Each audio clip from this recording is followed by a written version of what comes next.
Perkenalkan, nama saya Karisma Surya Utama, Teknik Tenaga Listrik 2007.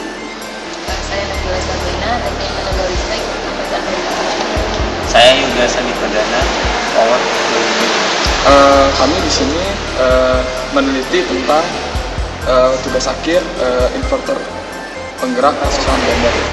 Penelitian ini saya sendiri lebih memutuskan untuk meneliti analisis ya harus masukkan inverter penggerak pasokan ganda. Sedangkan saya mengenai analisis proyek standar pada sistem penggerak pasokan ganda. Kalau saya sendiri pada implementasi sistem kendalinya dengan papan NVIDIA. Pada penelitian kami ini kami akan membahas tentang meneliti tentang inverter. Sebenarnya inverter itu apa sih?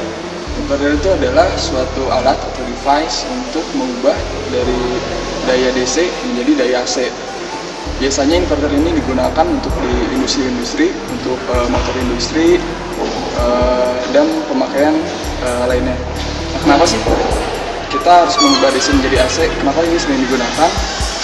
Karena inverter ini punya keunggulan untuk kan biasanya dari jala-jala itu tegangan AC-nya punya frekuensi yang tetap, tapi dengan inverter ini dia bisa membuat si inverter ini keluaran itu mempunyai frekuensi yang berbeda-beda sehingga bisa mengubah kecepatan motor, dan ini yang biasanya berguna untuk aplikasi di industrinya. Nah, pada penelitian kami ini kami memutuskan pada inverter untuk topologi inverter penggerak pasokan ganda. Sebenarnya keunggulan inverter ini apa sih? Apakah mengenai sistem penggerak pasokan ganda ini? Karena dibandingkan dengan topologi konvensional, sistem penggerak ini memiliki beberapa kelebihan. Yang paling utama adalah memiliki tahan dalam yang tinggi. Kenapa di sini kita memiliki tahan dalam yang tinggi? Karena pada topologi konvensional kita hanya menggunakan satu dua inverter, sedangkan di sini kita mempunyai pasokan ganda sehingga otomatis kehandalannya akan lebih tinggi. Selain itu, topologi ini juga sederhana secara rangkaian, sederhana dan tidak dibutuhkan motor induksi yang khusus. Kita dapat menggunakan motor induksi biasa yang memiliki dengan selanjutnya akan didemokan mengenai TAK.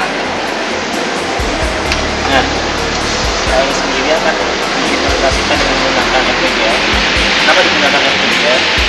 Itu karena yang pertama adalah harganya murah, responnya cepat, dan ya pokoknya harga murah dan respon cepat. NVIDIA sendiri dapat dilihat seperti gambar ini. Jadi ini mode PWM-nya, ini frekuensi keluaran dari inverternya, terus kalau ini indeks modulasi. Indeks modulasi ini akan menentukan amplitudo tegangan sinus yang menjadi keluaran dari inverter sendiri. Kalau kita mengubah indeks modulasinya, itu akan berpengaruh pada gelombang ini, yaitu sinyalnya akan semakin rapat. Ini merupakan salah satu teknik penyapalan yang populer, yaitu PWM. Jadi amplitudo sinyal sinusoid suaranya itu ditentukan oleh kerapatan bosa-bosa dari tegangan output yang dibentuk kotak-kotak ini. Terus selanjutnya akan dijelaskan pembagian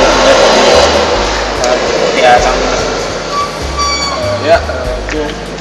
Jadi dalam penelitian ini saya sendiri khususnya meneliti tentang analisis setiap masukan dari inverter penggerak pasokan ganda ini. Tujuannya apa? Jadi tujuan dari analisis setiap arus masukan ini adalah untuk menentukan spesifikasi filter dari filter DC dari input masukannya. Seperti itu.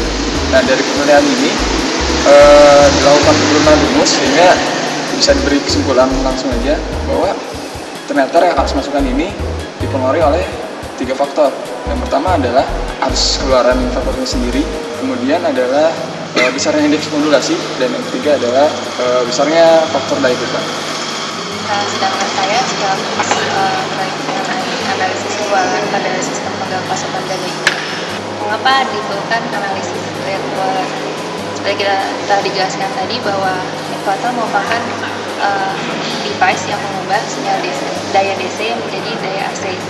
Nah, daya AC yang dihasilkan tentu saja tidak ideal sinusoidal seperti yang dari demo tadi bahwa pengelolaan merupakan hasil dari proses penyampaian.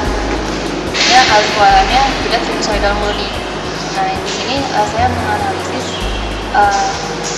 mengenai lihat alur pengelolaan ini. Mengapa dibutuhkan analisis alur pengelolaan? Karena lihat ini menyebabkan proses penambahan kadar motor, dan hal ini sangat tidak diinginkan, dan bisa dikatakan bahwa analisis bahwa lihat alur pengelolaan ini merupakan parameter performansi dari kerja sistem ini. Nah, seperti yang saya sebutkan tadi, saya sendiri dapat bagian implementasi di FPGA. Jadi tugas saya seperti kayak membuat implementasi buat membuktikan rumus yang sudah diturunkan teman saya berdua tadi. Kenapa digunakan FPGA? Tadi karena harganya murah, terus kita udah pernah mempelajarinya pasti sedikit, jadi lebih mudah dimengerti. Terus bahasa pemrograman yang digunakan sendiri yaitu Verilog. Jadi ini mendekati seperti bahasa C lah. Kesan ya, kalau saya sendiri khususnya senang, soalnya tim saya dua-duanya orangnya pintar-pintar, terbukti mereka berdua kumlot. Capek, tapi pada akhirnya bahagia. Nah, kesan saya sendiri yaitu kalau kayak masuk power kan sebenarnya saya menghindari pemrograman, tapi justru malah di sini saya dapat bagian pemrograman.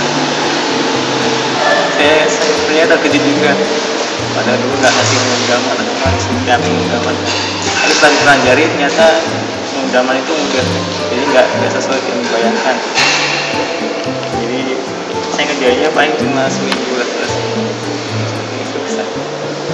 Sama Dr. Miro, yang intinya sih kalau ngerjain TA yang bikin lama tuh sebenarnya kitanya sendiri, malesnya aja sih. Kalau kitanya rajin mungkin 2 bulan 3 bulan udah bisa beres kayak gitu. Misalnya itu aja. Kalau yang ngerjain TA itu pokoknya kerjain aja, jangan banyak dipikirin lah. Ya seperti kayak saya tadi, kalau dipikirin terus kan kok susah pemrograman ya, kalau pasti kerjain dan dipelajari ternyata mudah. Jadi intinya TA kalau mau selesai udah kerjain, jangan banyak mikir, harus rutin juga kerjain. Saya itu dari ngerjain TA ini kerasa banget bahwa perkuliahan itu penting. Jadi buat kalian yang di tingkat awal lebih baik ikutilah perkuliahan dengan sebaik mungkin, karena baru kerasa pada saat ngerjain TA bahwa apa yang diajarkan oleh dosen kita itu sangat bermanfaat dan menyenangkan. Sama lagi jangan malu bertanya aja sih kalau dia TA. Jadi kalau bingung jangan stres sendiri, jangan lupa kita punya banyak teman, jadi tanya, jangan misalnya buat anak power mungkin bisa tanya anak elektro kalau berhubungannya sama device gitu. So ya jangan malu bertanya lah, apalagi ke dosen pembimbing.